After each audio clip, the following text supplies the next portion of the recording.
Thank you for turning to 10, your news leader. 10 News Conference with Gene Valicenti continues right now. Want to welcome back the Attorney General Peter Neronha to my studio. He's back for a return visit. Good morning, Attorney General. Nice to have Gene. you with us. Great to be with you. You and I are taping on a Friday, 10:34. Word just came down from the Supreme Court that the bump stock ban has been thrown out, ruled unconstitutional by the Supreme Court. A bump stock is something that you attached to a firearm, and it makes it shoot faster. Am I giving it a very simple definition? Yeah, closer to an automatic than a semi-automatic. Automatics are illegal under federal law. I haven't read the decision. Obviously, just walked in here from a breakfast over about elder abuse, but I'll have to read it. You know, these are the things that are worrisome when it comes to public safety. The truth is that these more dangerous weapons are in the hands of criminals, and they just do more damage faster. Yeah, the bump stock came into the headlines after the Las Vegas shooting. Correct. You attach it to it, and it boom, boom, boom, recoils. Correct. And it does it. Now, we just had our own gun legislation passed and signed by the governor last week, safe storage. So if the Supreme Court is taking a closer look at these kinds of things, bump stock, they're going to allow it. Are you concerned about things like the safe storage? Yes. That they may say, hey, look, guy owns a gun. What he does with it behind closed doors is his business. Well, look, I'm concerned about all of our gun safety legislation that we've passed with the Supreme Court. I think we are safer at a minimum in the interim. But we don't know how it's going to go. The Supreme Court can surprise you. And the Bruin case, from which all of this stems, and again, I haven't read what they decided today, but this Bruin case goes back a couple years. It was a multi-part decision because different justices took different approaches. And so I don't think it is going to be the Wild West when it comes to your ability to own and carry firearms. But where they will draw the line specifically, I think, is still a little bit of an unknown. And you've you've been a supporter of these gun control initiatives. So this is your area. Yeah. All right. I know you want to talk about health care. I know you've been preoccupied with the hospitals and things like that. But before we do that, the legislative session just wrapped up. Thank God. This week. And you got most of what you want, from what I can read. I saw the list of things that you were looking for. You got most of what you want. What is the prize you take away? Well, Gene, I think there are many. I think the lead paint registry being fully funded and unchanged, the governor wanted to change it through a budget amendment, notwithstanding that it passed last year and he signed it. I was really worried about watering down that lead paint registry. Too many kids are lead poisoned in Rhode Island, more than 500 a year. As much as 20% of Providence school children are lead poisoned. We talk a lot about how well or not well that many of them are doing in school. Lead poisoning leads to the kind of developmental disabilities that can cause that and lead to that. So I'm grateful that that passed. We got some more investigative authority to use our civil division to make Rhode Islanders' lives better. That was a huge win. So yeah, look, I'm really grateful to the leadership and the General Assembly, where I have a really good working relationship. It's a two-way relationship. I try to be of help to them when I can be. So yeah, we had a good session. We've had a good couple of years, frankly. Yeah, I haven't heard you complaining about not getting enough money. You went through that once. You made a big stink about that. Yes, and in fact, Gene, we're paying for those lawyers ourselves through the monies that we recovered in the opioid cases for legal fees specifically. So Rhode Islanders, if you think about it, are getting an absolutely wonderful deal. They got 15 lawyers who come to work for them every day in places like healthcare. That we're effectively paying for ourselves through our litigation efforts. Okay, let's talk about health care, because this has been dominating your press releases over here for the past 2 weeks. And my voice. Fatima and Roger Williams, under the auspices of Charter. Prospect Medical Holdings out in LA. Prospect. And they're involved with private equity and things like that. And you just won a decision in Judge Stern's courtroom. Yes, we did. To hold them responsible. They owe you some money. $17 million. Yeah, and for what? For what is it? For unpaid bills. So it's just a part of what they're required to do. So when we allowed a change of ownership, and it's complicated, but they wanted a change of ownership structure about 3 years ago. It's part of our decision. There are many things in it. Put $80 million in escrow that we control as security to force them to keep the hospitals open, and that's worked. But they also have to pay their bills, obviously, to keep a hospital going. They haven't been doing that. So we went to court. They wanted all kinds of time to pay it. We didn't believe that that was necessary. So we went to court and got a fantastic order from Judge Stern that's going to require them to do that. And more broadly, Gene, makes it very clear that this ownership out in California can't use our hospitals as effectively a bank or a credit agency to fund their hospitals out in California. It's a huge win, particularly when we're in the middle of a decision about what to do with a change of ownership of those hospitals right now. You don't like these people. Oh, I don't. No, you don't. No, you don't. No, like, I don't. You don't I've like had the to force them to do the right thing. Right. You don't like the idea of private equity money in this. You don't like this. You mentioned his name before you came in here. The entity. Mm-hmm. The entity. Prospect Medical Holdings. Right. Yeah, and their owners, Dr. Lee and Mr. Topper. Yeah. And Leonard Green, the private equity firm that owned 60% of it until 3 years ago. They have done nothing but use hospitals across this country, including here, safety net hospitals, community hospitals. They've leveraged them to put money in their own pockets instead of delivering health care. In my view, it's outrageous. It's why we took the stand we did 3 years ago. That was the time to fight. We're fighting again, and I think we're going to end up in a good place. But it's not going to be easy because of the overall problems we have with health care across the board in Rhode Island. They can appeal this fine? Oh, they could, but I don't. You expect them to? No. They'll write the check and be done with it. Well, that's my demand, and if they don't, they're facing contempt. Okay. On just on a related note, we're getting some money out of Johnson & Johnson. Yeah. Importantly, I think, you got the agreement, along you and other attorneys general and other lawyers. They're not going to make talcum powder with talc anymore. Yes. That's kind of buried in the news release. But for a while, they've been on the hook for this stuff, and they were still making it. Yes. So no more. No more. You know, I don't know about you, Gene, but I know my mother loved that Johnson & Johnson's baby powder. And, you know, the fact of the matter is, like in many of these cases, Johnson & Johnson knew they had a product that could cause some significant health care issues. So I'm grateful that we've recovered $7 million. That's going to, again, go to our taxpayers to be used by the General Assembly in ways that will benefit them. You know, one thing is I can't keep the money we recover. So, you know, and that's probably a good thing because the last thing I want to do is grant it out and chase people and make sure they're doing the right thing.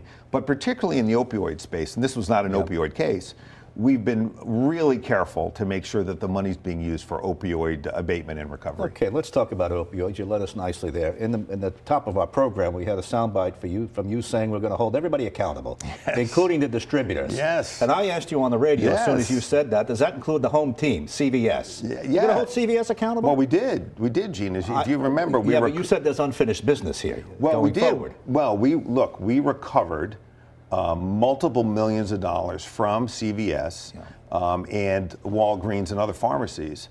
So that work is effectively done. My point was this, that as other companies that help drive the crisis come on to our radar screen, we're going to continue to hold them accountable. We're still in court with Purdue because of the way the Supreme Court decided a case involving them. So look, these are knockdown, drag-out battles. Spending the money, frankly, is the easy part. Getting it's the hard part, and I'm proud of our team that was able to do it. All right, Purdue is the manufacturer. Also a distributor, but yes. They distribute. CVS got the stuff sold at retail. Yes, and also sold a lot of it irresponsibly. And also was a distributor in their own right. So yes, both parts of the equation. Does that become a little uncomfortable for you with Helena Folks' role in this? She was running CVS when all this happened. Let me just finish. Yeah, go ahead, Jim. And we expect her to run for governor. Yes. There's been talk about you running for governor. Well, just a month ago, you talked about you running for lieutenant governor. Maybe with her. Where does this leave you? You and Helena. Look, Helena and I have had a lot of. Look, we agree about a lot of things when it comes to government, that there's a need for strong leadership in Rhode Island to move us forward. We're not the kind of state like Massachusetts that can effectively run on its own, although they have, in my view, a good governor now. There's no question that Helena has to answer those questions, and you know, I'll leave it to her to answer them. But I think if she, I don't want to speak for her, but I think if she were to reflect on what CVS did at the time, she would acknowledge that it wasn't adequate. In other words, what do I mean by that? There were millions of opioid doses that were coming into Rhode Island. And you could see it. If you look at the data, and I've seen the data, you could see it was going to certain pharmacies, East Providence, Wakefield. And you know, some people have said, well, Wakefield's near South County Hospital. There's no way that a hospital could account for these doses. The obligation of companies like CVS and other pharmacies was to report those suspicious orders to the DEA, because it's a closed system, as you and I have talked about. Every one of those pills is accounted for, and CVS wasn't doing a good enough job. That's why we recovered millions of dollars from them, as did other AGs across the country. Helena has to answer those questions, and I'll leave it to her to answer them. Yeah, she's been asked several times during the last campaign, and their stock answer is, well, once we found out, we took action. It's a little unsatisfying for some. That company's on the hook for hundreds of millions of dollars over time. Agreed. A lot happened there. All right, let's pick up this conversation about your political future plus other things of interest to you with the Attorney General when we come back.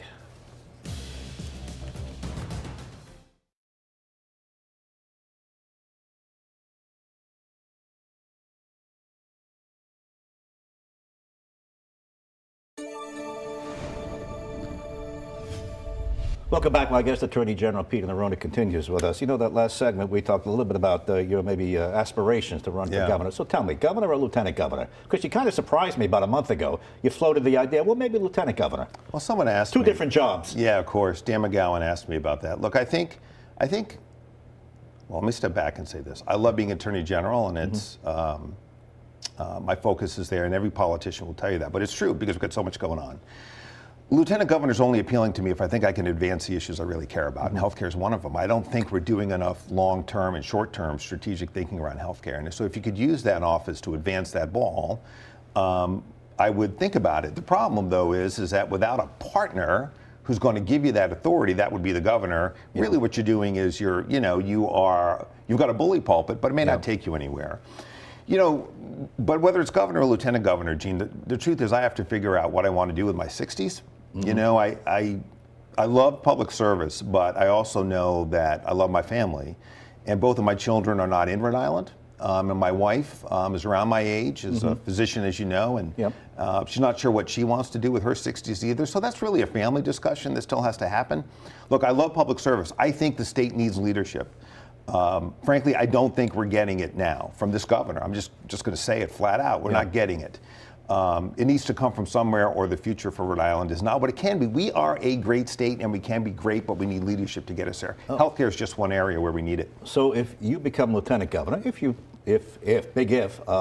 and the Governor McKee wins re-election, he's not going to give you any power. I would think not. And that's a powerless office to begin with. Agreed. So come on, what's this stuff about? Oh, I'll solve health care. You don't have that power. You don't, no. How could you compare that? Well, maybe I'll run for that, maybe I'll run for governor. Yeah, look. Two different things. Totally different, and I think that's why I think the only way I'd consider it would be if I was running with a partner. And that would be Helena Folks at this point. More likely than not, although we haven't talked about it. But the truth is, Gene, how do I put this? You know, I had a pretty significant healthcare issue last year, and I lost a good chunk of. I did the work, but I lost a big part of my personal life last year. There are things I couldn't do for a good chunk of it. It made me think more about the time that I have left and how I want to spend it. And as much as I love public service, I'm not sure I want to do all the things that are necessary to stay in elected office. You give up a lot, and I give great credit to people who run for public office. You give up a lot. You gain a lot. I've been in public service for 30 years after I left a big law firm in Boston, and I've had a wonderful career. But there's a lot of nights and weekends that you miss, and I think my kids are now. One's in St. Louis, one's in Chicago now. He's doing his residency in medicine, but. There are times when I think about the times that I didn't spend with them. They were little kids when I became U.S. Attorney, and now that one's 27, one will be 24, and I think about how I want to spend the 60s. Well, you're in Jamestown; they'll come back to you. Oh God! You got a good, we got a good spot. We got to build a good state so that they'll want to come back. All right, let me ask you this: is money important to you? Now, before you poo-poo and say, "Oh, money," the truth is, you've given up millions of dollars. You could have been a top guy at a top 10 firm if you wanted. You started in a big Boston law firm. I did. You could have made millions and millions of dollars. That's true. It's indisputable. This is the route you've chosen. At a certain point, do you want to make some money? Set your kids up? Leave trust fund for your grandchildren? No. You know, I think my kids, I think our greatest gift to them was to bring them places I didn't see as a child. And to make sure that they got the education that they needed to succeed. You know, as I mentioned, one is a physician. He graduated from medical school. He'll start his residency, and I'm really, it's incredible when you see, Dr. Zachary Neronha on a screen in front of you at graduation. And my youngest one's a analyst for American Airlines, and he's responsible for planning things that go through Miami. They are independent at their young ages, and they're ready to go. So no, I mean, look, my wife's a physician. I haven't sacrificed that much. She has given me the opportunity to do this work, as have my mentors, Senators Reid and Whitehouse. I remain incredibly grateful to all three of them. Yeah. Wife comes first, of course. But what's important to me is making sure that the next chapter of my life is one that has meaning for me and my family. Okay, now you mentioned the boys. You used to, correct me if I'm wrong, you were tweeting a lot more a couple of months ago. Yeah. You've kind of slowed that down a bit. You had a little controversy with some of that stuff. Did the boys say to you, hey, Pop, lay off the tweets? No, they like it. I think, I don't want the tweets to be a distraction from the substance. I started tweeting really because my office really, I think, was not treated fairly by the governor's budget over a year ago. And I felt if I didn't bring attention to that, somehow it was going to be business as usual. And I think just by changing that narrative and getting out there a little bit, people started paying attention to me in my office a little bit more on that issue. Yeah. And it was a success. But look, I don't want it to be a distraction from the work, and so yeah, I guess I've changed a little bit. But occasionally you've slowed that down. But occasionally you do. I saw you in Italy with your family, and I still have a little fun from time to time. It does, no matter what you tweet out, it does at some point become a vicious cesspool of vitriol. Oh, it does. So I'm not sure if the juice is worth the squeeze. Yeah, I think, Gene, if I can, I think if the media that would not cover the issues that you care about, if it gets their attention, and that has certainly happened, then I think it has value. But you're right, if it becomes a back and forth with sort of unnamed, difficult people, it's not worth it. I really don't do it. I consume it. I think it's a wonderful place to consume news. Yes, and certainly keep abreast of what's going on. But you could tweet out the cure for cancer, and I'm telling you, it would degenerate into an absolute all-out brawl. We have about 2 minutes left. Just a couple of quick ones. You mentioned Governor McKee several times in this particular interview. I know you guys, there's no love lost between you. You may be taking him on. I will see where that goes. He is still under investigation by the FBI in something that you started and referred to them. Isn't he at this point in time owed a resolution? And can't you move that along? Yeah, you held that over his head during the election. Well, unfair characterization, Gene. I mean, Which way? Well, because when you're doing any kind of investigation, you literally slow it down during an election because you want to tip it one way or the other. Well, I'll tell you, Donald Trump might disagree with you at this point. I'm sure Donald Trump and I disagree about nearly everything, if not everything. The point is, you had him under investigation with this ILO thing. He had to run a re-election on that, and now so much time has gone by. At what point do you say, give me the answer? Yes or no, FBI? The public will have an answer soon. Could you tip your hand a little bit for me? I know you want me to, Gene, but I know I'm not going to do that, no. But is this going to drag on, or there'll be a resolution at some point? There'll be a resolution. Do you think it's been fair to him? Yes. Really? Yeah. Yeah, look, I think we have a job to do. And, of course, I think we're fair when we do our jobs. But we do our jobs. And if the governor or whoever doesn't understand the work that we do, then that's really on them. I mean, I think I've got a lot of experience in investigating cases that lead to charges and some that don't. I think every one of those has been handled fairly, not only by me personally, but by the U.S. Attorney's Office and the various teams that have worked those cases.